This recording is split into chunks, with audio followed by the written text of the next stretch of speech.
You say, if I had £1 for every person who asked me, why don't I just leave him? I'd have enough for a lifetime's worth of therapy and a Freddo. There's the chocolates, right?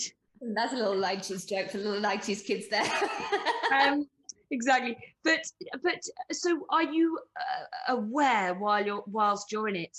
You know what prevents you, as you've mentioned it, from leaving, but ultimately, you know, you did it. You did come out. You have this lovely image, I think, of you lying on the grass saying, "Come on to the other side." Yeah. What is? Yeah, it does feel like the other side.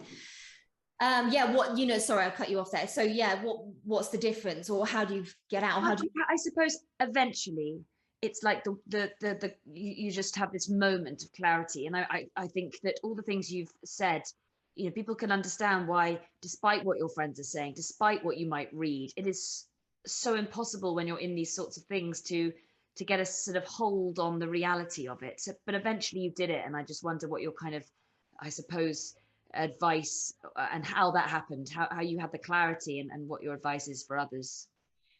Yeah, and you know what, the awful thing about all of this is that don't wait for the moment of clarity, because there won't be one. I wouldn't say, actually, it's nice that you think I have one, but I didn't. It was a whole lot messier. Yes, okay, it's messy, but you came out, you came through.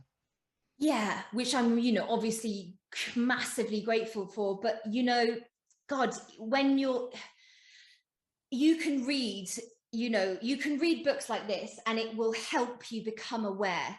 I call it the awareness armory. It will start becoming your shield to these relationships. I think for me, it was that I was discarded, and it was so, I have this concept in the book where I say, ask yourself this question: do you want short-term pain for long-term gain, or vice versa? Do you want long-term pain for short-term gain? And what I mean by that is, look, if you've got out of this relationship, or you're thinking of getting out or whatever, the best thing that you can do is block them, is move. I'm going to move on in a second, because I know there's probably going to be people screaming, I've got kids with them and I can't just block them.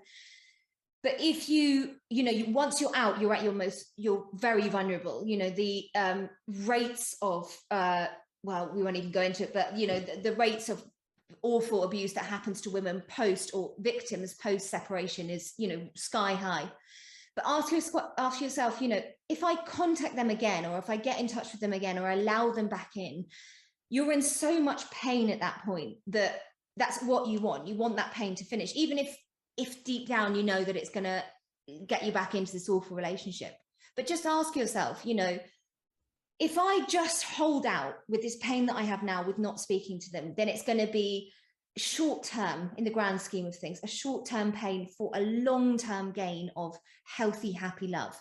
If you allow them back into your life, and if you allow them to, if you start losing the sense of worth that you maybe just momentarily clawed onto, then yes, okay, you will feel a little bit better for a short term, because you're allowing yourself to speak to them again, whatever, but you are just opening up the door then for long-term pain. And so I think there's a series of steps that you can take to protect yourself when you're out, and when you've had that awareness. And one of the key things there, in the book, I call them this assembling the safety squad. And what I mean by that is assembling a group of people that will hold you accountable, but will also protect you and love you and care for you, because you're so raw and exposed when you leave, when you get out. But yeah, I think one of the key things to understand is that when you are out, if you let them in, I mean, it's like a drug, if you take one more hit, if you are going cold turkey and, whatever, you're suddenly, that's it, you're done for. So you just need to hold out. But in the book, this is so true, is that you've got to expect to go back. And you must, you might think, well, what the hell are you talking about? You just told us all the ways to leave. But the truth of it is it is near on impossible, but you can do it. You can leave. But by its very nature, there's a technique called hoovering, which has nothing to do with Dyson, which is basically where the control, the narcissist, the psychopath, will siphon you, because you were a source of ego massage, right? You were there to make them feel better. You were just an extension of themselves. You were two-dimensional in their eyes. And so when they get rid of you or you leave, whatever, there will come a time when they miss you because they want that back. They want to feel better. They want to use you again. You're going back to the cat with the mouse. They want to toy with you again. And so they will use techniques against you. There's absolutely tons of techniques that they could use against you. So it could be things like they could just need to ask you a very, very important question about how to use the dishwasher, for example. And everybody loves to be given to give advice. So you will go, oh, okay, well, they only want to know how to use the dishwasher, so I'll just tell them that and then I won't speak to them. But, you know, it doesn't work like that. Or, you know, maybe they will injure themselves. They'll say, you know, okay, look, I know you don't want to talk to me right now, but I just want to tell you that I have actually broken my neck.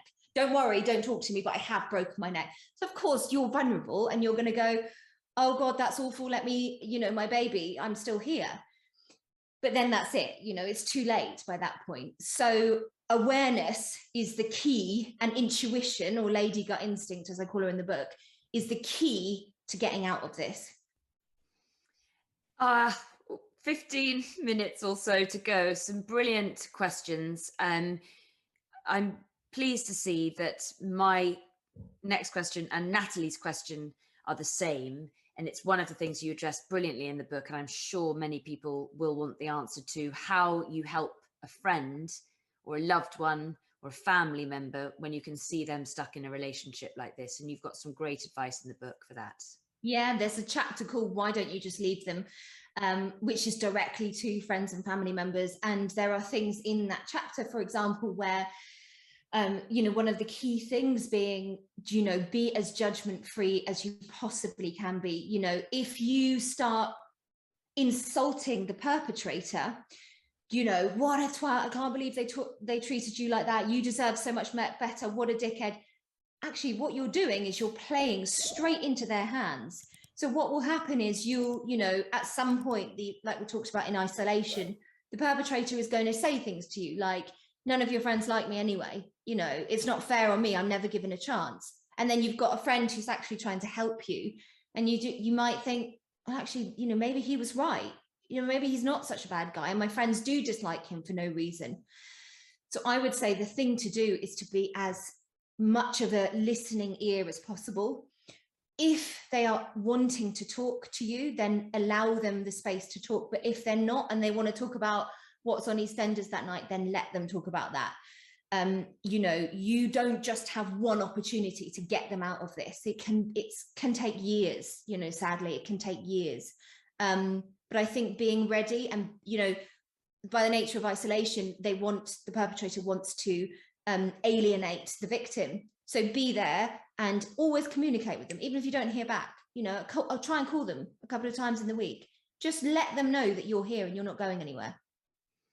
The difficulty is that, yes, and be prepared, I imagine, she says, not sort of thinking of experience, but for them to be very defensive, because ultimately you're criticizing the person that they feel is the love of their life. Yeah, you know, I put it like this. I'm going to just say this analogy very quickly, but basically the way I put it is like this, is if you ring BT, right, and you're on hold for 46 minutes, right, you're going, my God, time is just ticking. It's been 46 minutes of my life. You know, but I'm not going to hang up now, because if I hang up now, that really is 46 minutes that I've wasted. But, you know, if I hold on, there could be a light at the end of the tunnel. I might get broadband. And so you keep and you're, you know, you're being charged through the roof, and your time is ticking away, but you stay there. And that's what it's like to be in a toxic relationship. You don't want just to put the phone down. You go, I've invested. It's the fallacy of sunk cost. I've invested this much time. So I'll stay. And so that's what you're up against. I was trying to remember the fallacy of sunk cost. That's exactly what it is, and very familiar. So this isn't a question, a comment from Paul, and I think we addressed this at the beginning, and it's of course true, and you definitely don't hide from the fact. He says there are plenty of blokes on the victim end of this dynamic. I'm one of them, and I know several others. And of course, you don't write just for women, or assume at all that it's just women. No, and I was very careful to do that in the book. I think the instinct, or whatever, people will go, oh, she's a Women's Aid ambassador, so she thinks it's all men, but actually that's not the case at all. No, I've very clearly in the book, I do say it's a gendered crime, but, you know, I make it as open to all genders as possible. So yeah, absolutely, of course men can be victims. so I'm just looking at some various, so Arnie would say, should your self-talk be, I'm responsible for myself, I can't blame him, do I really want to be in this relationship? Would it be clearer if you wrote it down? I think that's a question about, holding yourself responsible. Well, the way I'm going to take that as, do I hold myself responsible for him or her or whatever? No, the answer is no. But I think, your self-talk when you're in one of these relationships, it's pretty bad. I mean, you do feel completely shit about yourself. So one of the things, actually, it's just come to me at the end of the book, I talk about your brain does a funny thing when you do finally start awakening to that person, you know, and what they do to you. You start thinking of all the good things, because the point is, these relationships are not all bad. Of course they're not, otherwise you'd leave. In fact, there are high highs and crushing lows. So yes, write a list of some of those crushing lows, even if it's like a journal thing on your phone, and you say, God, I remember when they did this to me, and I felt like this, and I sat here feeling like this, and I said it would never happen again. Because when you do start awakening, or you do leave or escape, you can go back to that list and remind yourself, when your brain is saying, yeah, but you had great time at this place, and you loved each other and whatever, remind yourself of this. Somebody says, and I should say in advance, I'm very sorry that they've experienced this. Thank you so much to you for hope and the stages. I wish I had known, OMG, that was my life. The undermining, isolation, or things spun around. It was always my fault. I had a successful career, was in an 8-year relationship, and at the end I was destroyed. The hardest part was my partner was so charming and joking to everyone, which I know that is something that comes across a lot in your book with your relationships. They ask, how long did it take you to bounce back, and how much, e.g. lots of therapy, etc.? Yeah, well, I'll just echo what you're saying. I'm so sorry that happened to you, and that you had to experience that. I definitely didn't do I remember I went through therapy the first time I went through therapy, and it was crisis counselling, actually. So I was really at my lowest low.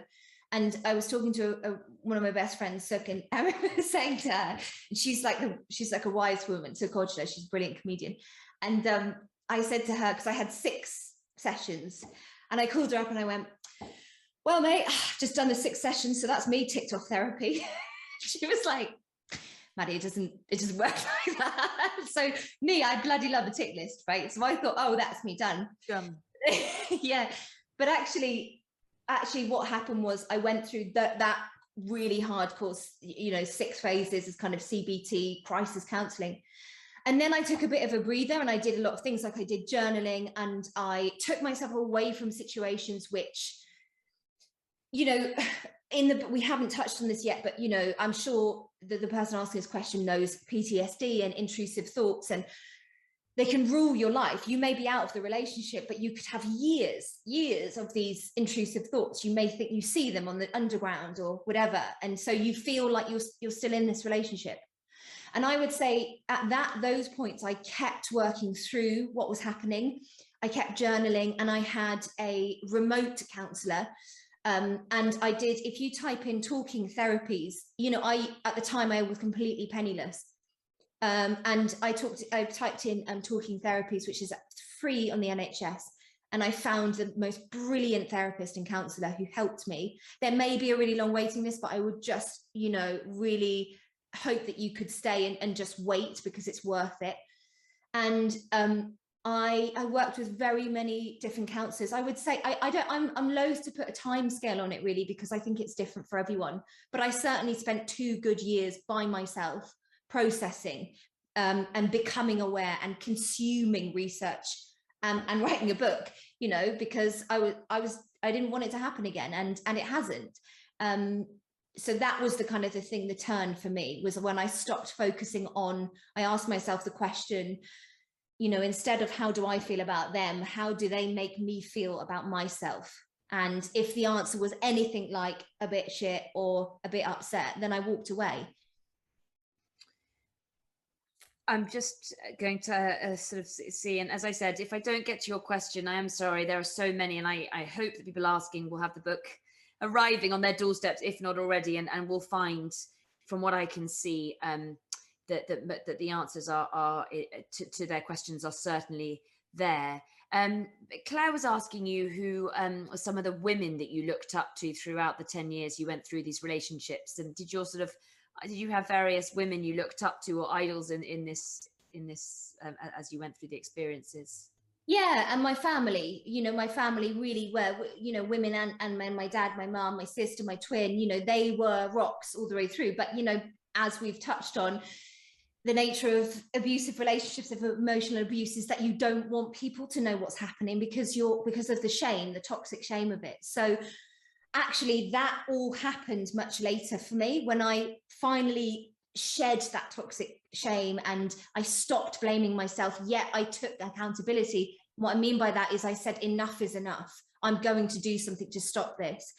That's not me saying it's my fault. It's never anyone's fault that they're in an abusive relationship. But when that happened, I opened up to my family, and they were the people that lifted my spirits, that lifted my souls, that were my rock and still are. So yeah, very much, that's a very clear answer for me, that it was my family and now my partner. Yay! Book 2, which we'll have to ask you about next time. What if there are kids involved, someone asks, and you write about in the book? Yeah, I do. I go into this heavily in the book. I mean, listen, I'm not going to rose tint and say that the family court system is beautiful and you'll be fine. It's not. It's the complete opposite. It's a total shambles, which is kind of going back to what I was talking about earlier. But yeah, I would say that, obviously the safety of the children is paramount, and that means that means in whatever way it happens, trying to leave or escaping these relationships, because it's detrimental for the child. I say in the book that the child develops a tolerance for chaos, and that's what happens to children, as I'm sure you'll know, and I'm not saying this to make anyone feel guilty, but when children are brought up in these abusive surroundings, they become tolerant to it, which is extremely dangerous.